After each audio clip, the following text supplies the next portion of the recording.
Receive করার ক্ষেত্রে দ্বিমত ছিল, তার পুরো বক্তব্যের সাথে মানে বক্তব্য লাইনগুলোর সাথে কিন্তু কোথাও দ্বিমত ছিল না।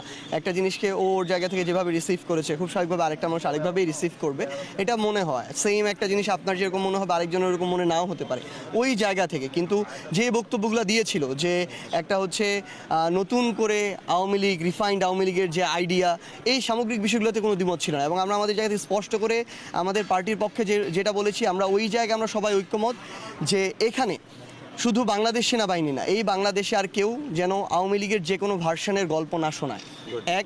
এবং দ্বিতীয়ত হচ্ছে আমরা আশা করব যে বাংলাদেশ সেনাবাহিনীর প্রতি আমাদের যে রেসপেক্টের জায়গাটা আছে সেটা প্রতিষ্ঠান হিসেবে তারা ধরে রাখবে।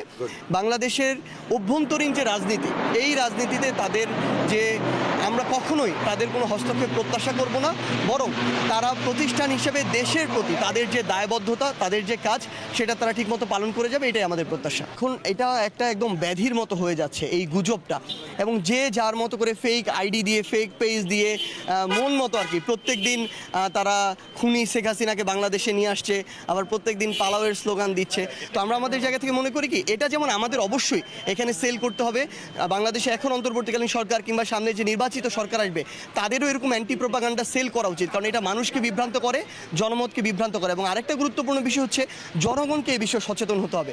একটা জিনিস আমি দেখলাম